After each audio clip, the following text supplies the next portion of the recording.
public session scrutiny of the Online Advertising and Social Media Transparency Bill 2017 private members resumed.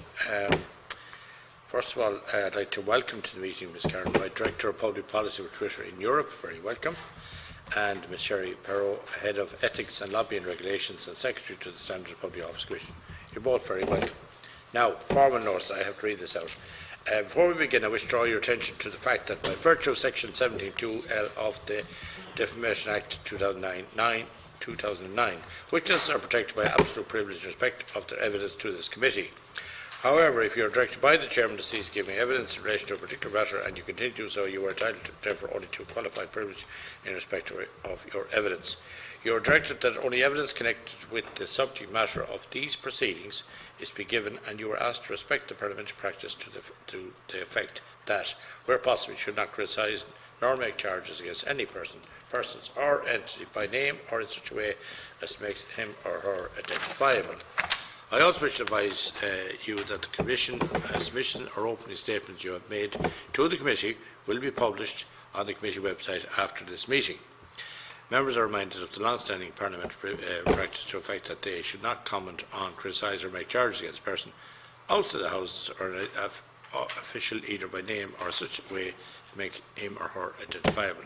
Just to mind your mobile phones, put them on flight mode. You're not flying anywhere, but anyways, as you know, the mobile phones interfere with the system, the sound system. Now, the format of the meeting is that you will be invited to make your opening statement, which should be no more than 5 minutes. We're not going to restrict you. I'll indicate to you after 4 minutes that you have 1 minute left, and the presentation will be followed by a question and answer session, where each member may ask a question not exceed 3 minutes. I would also ask members to wait until all presentations have concluded before putting your questions. I'd also like to welcome Deputy James. I also wish congratulate him on preparing this bill and being on the official side of the House. Unfortunately, the turnout here is difficult because our chairperson has gone to London in relation to the hearings there, and there's been a lot of members coming and going, so I appreciate that. That's the way it works here with committees, unfortunately. So much activity at the moment, particularly today, I suppose, with the report coming out on communication, so there's a lot of people involved and engaged in that, including my colleague, Timmy Dooley. So I first of all asked Deputy James Lawless to give a brief overview of the bill. Thank you very much, Chairperson, and I know, Chair, you are already welcome to the witnesses, but as sponsor of the bill, just to second that and welcome our colleagues here today, our witnesses here today, and indeed to reflect your own comments that the turnout may appear to be low today. That's because some colleagues are away, both at the Westminster Committee of the same, our sister committee, Westminster, and elsewhere. But I suppose just to mention that the transcripts are followed with detail, and there are people watching online and on other fora, so it's certainly there's significant interest in the matter under discussion. I introduced the Social Media and Online Advertising Transparency Bill to the Dáil around this time last year. It has progressed through first stage, second stage by majority vote of Dáil, and is now at committee stage. This, I think, is the third, might even be the fourth, detailed scrutiny in this committee forum. So we are progressing through the detail of it, and I look forward to the interaction today.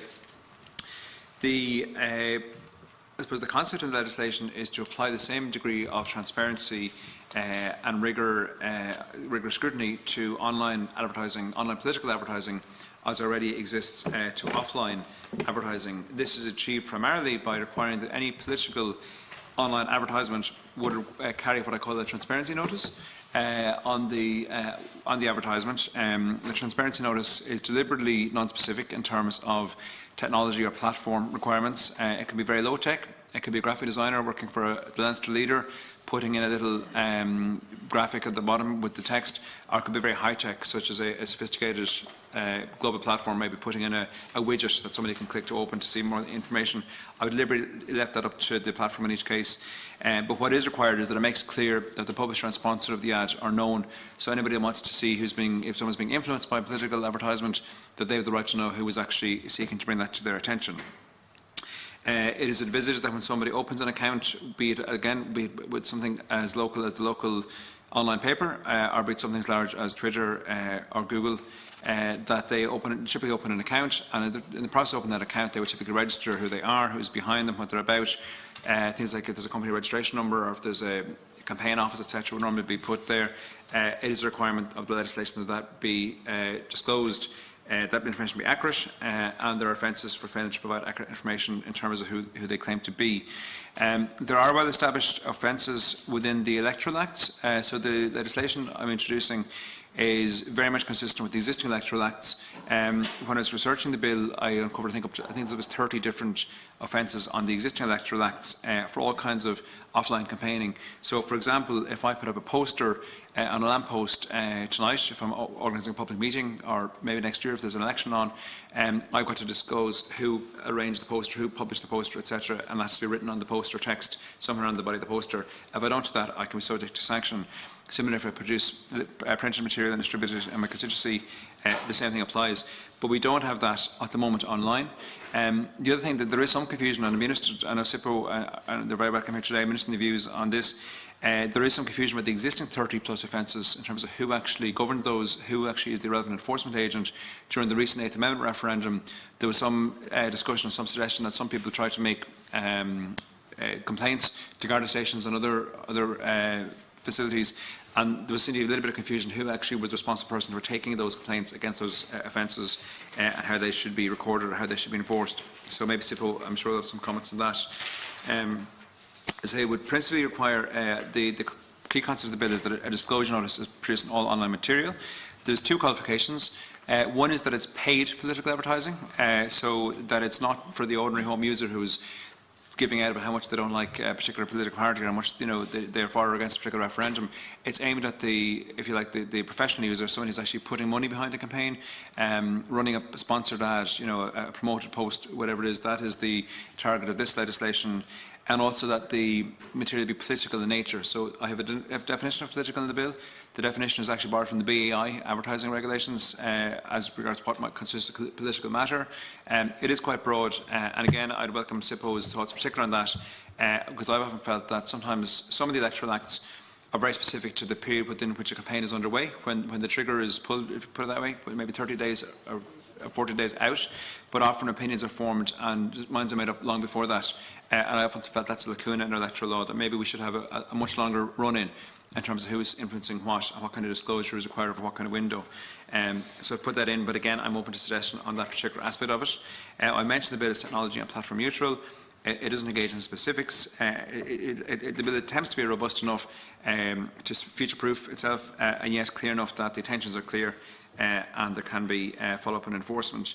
In terms of the penalties, there has been some debate about the penalties arising. So within the bill, it suggests that a failure to provide a disclosure notice, a failure to provide the correct and accurate information will be liable to sanction. I think it's maximum up to 5 years in jail and €10,000 fine.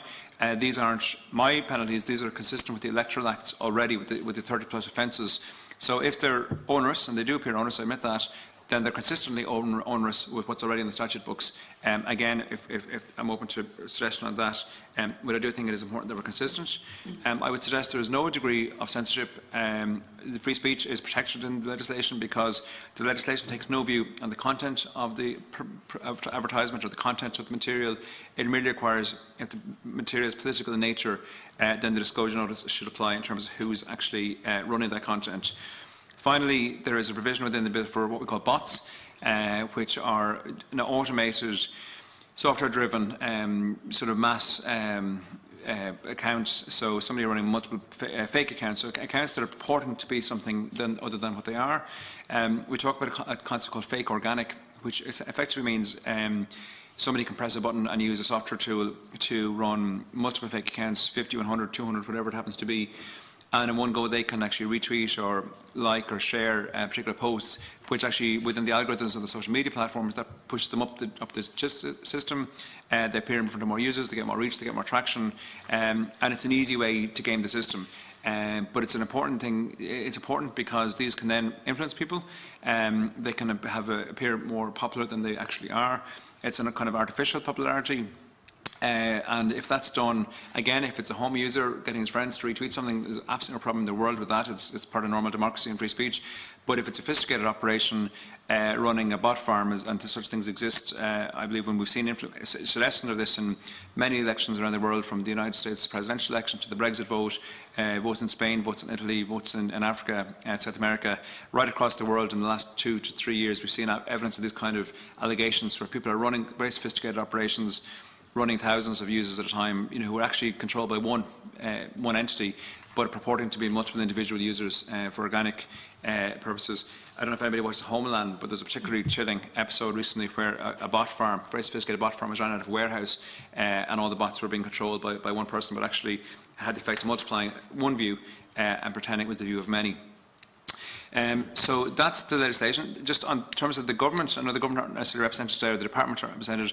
There had been a previous issue flagged with Section 3 of the legislation where it proposed to make illegal public spending on political purposes. The thinking behind that particular section was to reinforce the McKenna judgments, which already prohibit the use of public money for a political end. There has been some suggestion from the department that could curtail a legitimate, say, public consultation type engagement. If that is the case, I'm quite happy to remove that section from the bill if that's a legitimate concern, and it seemed to be at one stage. I know there's a new minister in the department. I'm not sure the department have yet considered that particular section again. But as I look forward to the engagement, I think it's a simple bill. I think it's badly needed. I think evidence is only growing and multiplying in the last 2 to 3 years, and with every passing month there's more scandals and more Cambridge Analytica and more allegations about various different online manipulation that was employed. So I think it's important. I think that we can introduce in this jurisdiction, and a lot of other jurisdictions are also following with interest the progress of this bill. So I hope it's something that we can get behind and bring some transparency to the online world in the same way as it is on the offline world already. Thank you very much, David Laws. Now I'd like to invite Ms. Karen White from Twitter to make an opening statement. Thank you, Chair. I'd like to thank the committee for your invitation to Twitter to participate in today's session. My name is Karen White. I'm Director of Public Policy for Twitter in Europe. Firstly, I'll outline some key elements of our election integrity work and then provide our observations on the online advertising and social media transparency bill. Twitter is an open public platform. Our singular mission is to serve the public conversation. We are a digital town square where people from around the world come together in an open and free exchange of ideas. We see ourselves as a service that supports freedom of expression, open democratic debate, and healthy civic discourse. Twitter's #1 priority is improving the collective health of the public conversation. This means encouraging more open debate and critical thinking, while simultaneously tackling issues such as spam and malicious automation, which can detract from the positive attributes of our service. Nowhere is that goal more important than during elections. Our election integrity work focuses on 3 critical areas: policy and product developments, detection and enforcement, and election outreach and media literacy. In 2018 alone, we launched an entire suite of new products, tools and features to enhance and protect the safety of the public conversation, and built a more transparent communication process with the people who use our service. A key development this year has been our adoption of a more proactive technological approach to help us to detect violations of our rules and subsequently enforce our policies. We now use behaviour-based signals to automatically challenge things like inauthentic accounts strategically and at scale, and critically, it reduces the burden on people to report this type of content to us. I'd like to briefly step through some of the specific election-related work that we are doing in preparation for the European Parliament elections. Twitter is the home of real-time, vibrant political conversations, which are happening right across the political, social and cultural spectrum. Twitter is a vital tool to connect, to inform, to illuminate, but it's equally vital that these political conversations are healthy. This is why protecting the integrity of elections is important to us. Across Europe, we have open direct lines of communication with a range of stakeholders in the electoral arena. Our work with them ranges from training sessions on trust and safety and platform health to regular updates on our reporting and escalation procedures. For example, last week, several of my colleagues addressed members and officials of the European Parliament to update them on our work ahead of next year's elections. This includes the rollout of a political ads policy, our commitments to the Code of Conduct on disinformation and illegal hate speech, our rules and reporting procedures, and safety and best practice trainings. Earlier this year, Twitter also launched a section on our website dedicated to election integrity to inform the public about our election-related work. Ahead of the European Parliament elections, and as we roll out an EU-wide election awareness raising campaign, we'll continue to provide information to the public and our users about efforts using this channel. Our existing partner support portal will be expanded ahead of the elections. The portal essentially enables election partners to provide feedback directly to us about issues and concerns that may arise during major elections and global political events, and to expedite reports to us. We recognise that a healthy democracy needs well-informed citizens. Industry, government and educators must work together to equip our citizens with better media and information literacy skills so that they can ask the right questions of content they engage with and share online. Here in Ireland, we collaborate with a number of NGOs that are focused on civic engagement, digital citizenship and media literacy, including spunout.ie, UNICEF and the Union of Students in Ireland. We've worked with UNICEF Ireland and the Department of Communications, Energy and Natural Resources on digital citizenship programmes to help students right across the country improve the health of their online experience. We've also recently announced a global partnership with UNESCO as part of Global Media and Information Literacy Week. Twitter welcomes the committee's invitation to discuss the very important issues raised by this bill, and in particular the stakeholder engagement that's been undertaken and the committee's willingness to hear different viewpoints. Firstly, transparency is a core value of the work that we do at Twitter. Our Global Ads Transparency Centre is a key evolution of our transparency commitment. Launched over the summer, it enables anyone, whether you're a Twitter user or not, to view every single ad that has been served on Twitter over the previous 7 days anywhere in the world. Secondly, we appreciate what this bill is trying to achieve and we're supportive of its goals. In many ways, what is being proposed mirrors what we are trying to achieve at Twitter around transparency and advertisements. We also welcome the overarching importance that has been placed on developing a legal framework that balances the aim of transparency with facilitating and protecting freedom of expression online. Much debate in this committee has also focused on certain definitions, such as directed towards a political end and bots, and we also welcome this. We look forward to continuing to engage on these important issues and support the committee's work in this area. Thank you all very much again for inviting Twitter to be part of the discussions, and I welcome any questions that committee members may have. Thank you very much for a very comprehensive response, and I'd like to call on Sherry Rowe to give your opening address, please. Thank you very much, and thank you to the committee for the invitation to appear before you today on behalf of the Standards and Public Office Commission. My name is Sherry Perot, and I'm the Head of Ethics and Lobbying Regulation and Secretary to the Commission. The Standards and Public Office Commission, in its current iteration, has been in place since 2001, replacing the former Public Offices Commission. The Commission is comprised of 6 members, including the Controller and Auditor General, the Ombudsman, the Clerk of Dáil Éireann, the Clerk of Seanad Éireann, a former member of the Oireachtas, and it is chaired by a former judge of the High Court. Our current chairman is Mr. Justice Daniel O'Keefe. The Standards Commission oversees several pieces of legislation along with their associated statutory instruments, which serve to support transparency and good governance. The acts administered by the Commission are the Ethics in Public Office Act 1995 and the Standards in Public Office Act 2001, which together are known as the Ethics Acts, and deal primarily with managing conflicts of interest. The Electoral Act 1997 as amended, which deals primarily with political financing. The Oireachtas Ministerial and Parliamentary Offices Amendment Act of 2014, which deals with the Parliamentary Activities Allowance. And finally, the Regulation of Lobbying Act 2015, which provides transparency for decision-making processes. Today, I intend to focus my remarks on the Commission's powers under the Electoral Acts, which I believe would be most relevant to these proceedings today.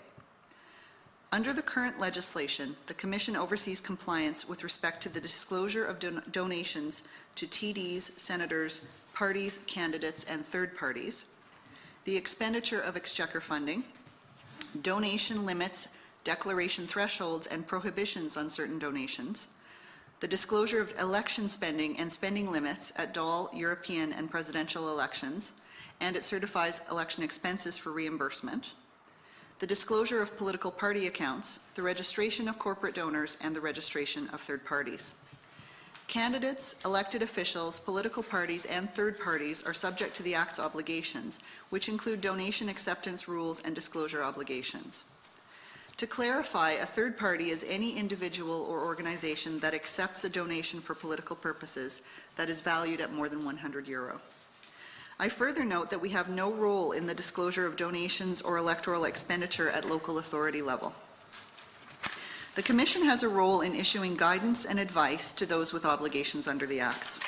It is empowered to make inquiries under the Act, and where the Commission is of the view that an offence under the Act has been committed, it may refer the matter to the Director for Public Prosecutions. In practice, and at the request of the DPP, such referrals are made to An Garda Síochána in the first instance. In published reports, and including its most recent annual report, the Commission has commented on areas of the Electoral Acts which it believes would benefit from review and modification. These include transparency in respect of expenditure at referendums, the disclosure of sources of funding to political and third parties, and the definitions of third party and what constitutes a political purpose. While the Commission does have oversight of political donations, the Commission has no statutory role to oversee the content of political advertising, whether it originates inside or outside the state. The Commission recently commented on the issue of online advertising in its 2017 annual report, and I quote, "The landscape of political engagement has changed in the years since the Act was passed, with the Internet and social media now featuring heavily in any campaign. While there are prohibitions on foreign political donations other than in specific circumstances, the Commission notes with concern that individuals and organizations based outside of Ireland may fund political advertising or launch digital campaigns financed outside the state. As no legislative framework currently exists to address these matters, it would appear that an important and continually evolving tool in modern Irish political discourse, that is the Internet, is unregulated. This allows for foreign actors to influence Irish elections and referendums with potentially significant consequences." End quote. In its report, the Commission called for a comprehensive review of the Electoral Act with a view to addressing this issue, preferably in the context of the creation of an electoral commission. This summarizes the role and statutory functions of the Commission, and I would be very happy to take any questions you may have. Thank you very much. I'll ask Deputy Lawless, as the sponsor of this bill, just as any views, because I think there's been a very supportive, I think, basically both of you have given very much support to the bill. So in a sense, over to you, Deputy. Thank you very much, Chair. Yeah, so I will just maybe put a few questions of my own just before we move around the table. So first of all, thank you to both. Just start in order. So Twitter, thank you for that update, and again, very positive engagement, and I think we're thinking along the same lines, which is great. And I was aware that Twitter had been progressing these measures for some time in parallel. One question I have, and maybe I'll just put all the questions out, maybe then it might come back in turn. The Transparency Lab, or I'm not sure if that's the right phrase, the Transparency platform that you mentioned, it seems to be along the lines of the Facebook View Ads platform, where you can actually go in and see what ads other people are running. And I'm aware that in maybe US elections, there was an issue with dark ads, where people are running ads, and someone could be very disingenuous and run an ad targeting, population segment A, and have a very opposite message targeting population segment B. And A and B might never speak to each other, and might never see the same ads. So one could get away with saying two things to different groups of people, and that was seen as politically dishonest. So I'm aware there was a movement in the States to that. I'm not sure if it's as much of an issue in Ireland. I think it's good that that's been progressed and tackled. But I think what's maybe a more fundamental issue is just getting transparency behind the ads. It's useful to see what other ads campaigns are running, but I think what's most important is to see who's running a particular set of ads, full stop. So I'm not sure, and I might have missed it in the piece, so maybe just ask Twitter for clarification on that. Are there moves afoot to ensure that sponsored tweets can be linked back to see who's actually running them? Is that part of the package there? And actually, thank you, Twitter, for my blue tick, which I got recently. So I'm certainly above board. I can say that. You're authentic. Yes. So that's great. And I just noticed on bots, just to clarify the bots piece, and I know that just in an earlier submission, Twitter mentioned bots, but I think in the verbal submission it wasn't mentioned. But I think it is important that we define bots, and what I try to do in the legislation, and again, welcome all inputs on this, is to define bots in quite a specific way. To say not all bots are bad. I use a bot for running. It prompts me every week to have gone out for my run this week, and can be quite useful. and there's lots of innocent bots, and there's word of the day type bots and all kinds of different bots. But the way we define a bot in the legislation is one that's deliberately masquerading as something that it's not. So that's deliberately trying to purport to be something that it isn't. And I've also set it to a particular level that I think it's 50, I said in the first draft. So 50 or more type bots to take it away again from someone that's having a bit of a mess around at home. But I mean, again, welcome further debate on that.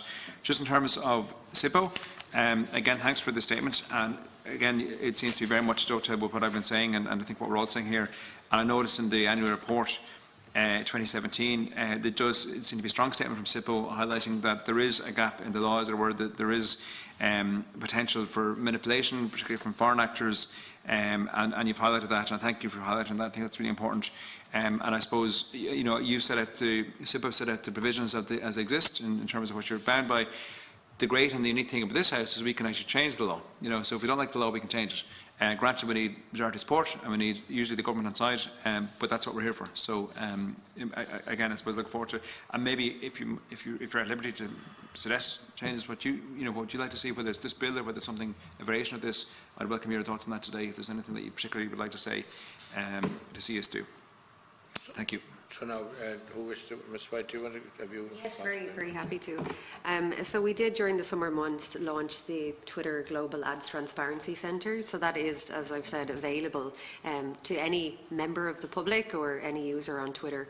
And really the objective there is further transparency into the advertisement process so that you can see what particular ads are running from a particular account. So if I were to search for your account, for example, I could see whether or not you've run any ads over the last 7 days. In terms of promoted advertisements on the platform, they take the form of promoted tweets, promoted accounts and promoted trends. So they are the three types of promoted products that we have. And like with organic content, I mean, our objective is to show you the most relevant content. So we have brands, businesses, charities, etc., that come to Twitter with the objective of amplifying their message. Certainly, the Global Ads Transparency Centre was the first iteration, and there will be further development certainly to the centre, into 2019. Specifically relating to the matter about bots, where we did, certainly welcome the many discussions that have taken place around definitions, and I know it is bot certainly is very difficult to find a definition for it. I know academics and researchers have also struggled to find a definition. Where we did have concerns was more related to the definitions around to a political end. We have seen bots being used for very positive reasons during major elections. In Brazil, as you highlighted, as it was in my written statement, where my colleagues worked with the Brazilian Electoral Court on a chat DM bot. So there are a lot of positive use cases, and certainly in advance of the European elections, we would hope that we can advance more of these types of services. So it really was seeking clarification as to whether or not something like that would fall afoul of the bill, and indeed would be allowed. Thank you very much. Sherry Perot, please. Thank you. Yes. In terms of changes that the Commission would like to see to the electoral legislation, certainly there would be a lot of recommendations that the Commission has made over the years that relate to matters outside of this particular subject area. So I wouldn't necessarily take this committee's time up with enumerating those, but the ones that I think would be the most relevant would be the question of transparency around expenditure. Identifying the source of funding and the source of advertising, particularly if they're originating or funded from outside the state. I think that would be something that would be very important in terms of ensuring transparency in this area. Another consideration would be the definitions that are contained in the legislation. We would want to see some alignment with existing legislation. In the current Electoral Act, there's a definition of political purposes, which is quite broad. and certainly has posed in itself some challenges, and the Commission has raised those, as have, I know, some members of civil society. But nonetheless, the fact that this particular piece of legislation would have a different definition of what constitutes a political end as opposed to what's a political purpose in the Electoral Act is something that perhaps could be aligned, and I think would allow for probably more consistent regulation for the person who has to apply the legislation. The final suggestion that the Commission, I think, would want to make would be around expenditure limits. Particularly in a period of election or referendum, we do have limits in place at an election period, and people who participate as a candidate in an election must disclose their election expenses, and they are subject to thresholds that they must adhere to, and there are offences for breaching that. At a referendum, there are no expenditure limits, and so any third party, any political party can engage in campaigning at a referendum, and there's absolutely nothing in terms of disclosure or expenditure limits that they must adhere to. No, I think very comprehensive. I think to both witnesses for, I think, a very comprehensive. Indeed, I'm sure the Lawless is very pleased with the positive response you received to the bill. It's actually very positive, I think, and there's ideas that you put forward, Ms. Perot, there, which is relevant, not necessarily to this bill, because it's outside the remit of this bill, actually, in relation to referendums and the actual cost and the funding of those. So, unless Deputy Lawless, have you anything further to If I beg your indulgence, Chairman, just to Ms. Perot, there's just one question I think that I mentioned in my opening statement, and in terms of, you might just clarify that there does seem to be a bit of confusion around the enforcement of the current electoral offences. So, I think it's 30 odd. So I mentioned the example, if I put up a poster in the morning and somebody doesn't like or doesn't feel that the notice on it is adequate in adherence to the current legislation, is there an element within SIPO that can actually investigate that, or police that, or sanction that, or does it go through the Gardaí and then the DPP, or what exactly is the channel? Because there does seem to be some confusion, and I suppose that might be best illustrated. Have there been any such cases where SIPO has actually imposed sanction in recent years, or is there maybe a bit of a lacuna there, as some commentators might suggest? Well, the first thing to say is that there are actually a number of electoral acts that are in place. The Commission oversees the Electoral Act of 1997, which largely deals with political donations and expenditure at elections. So there are certain aspects of the electoral legislation that would be outside of the Commission's remit. The Commission doesn't have any responsibility in terms of the content of political advertising. We would have responsibility in terms of the expenditure. So if somebody spends money on posters, for example, they are obliged to declare that in their election expenses statement at the end of an election, and then they can seek reimbursement of costs if they achieve a certain amount of the vote. But they do not have, the Commission would not have responsibility for the content of their advertising or its placement or things like that. In terms of enforcement, for the offences that fall within the Act that is within the Commission's remit, the Commission has the authority to make any inquiries or direct the production of information or documents or anything in the possession of a person which might be relevant to the Commission's work. And they may then make inquiries, and the Commission may form a view as to whether a contravention of the legislation may have occurred. The Commission does not have direct prosecutorial power. They can refer any offences to the Director of Public Prosecutions. In practice, and at the request of the DPP, we have actually referred potential offences to Garda Síochána for investigation, and then they, in turn, may refer them to the DPP for eventual prosecution. That's grand. Thank you very much. I think we can move the issue further now. I think we've got good information there. I'd just like to thank the witnesses very much, Ms. White and Sparrow, and indeed your colleagues who are with you today. Thank you very much for coming and engaging with this committee. I think you've shown great assistance to the committee, actually, and the bill has been promoted through the bill through the Dáil, and I hope that it will be enacted before the end of the government is, in fact, because it's very worthwhile. Now, as proposed, the committee published the opening statements and submissions received to our website. Is that agreed? Agreed. and the joint committee adjourned until 2 o'clock on Thursday, 6th December 2018. Is that agreed? Agreed. Thank you all. Thank you, Chair.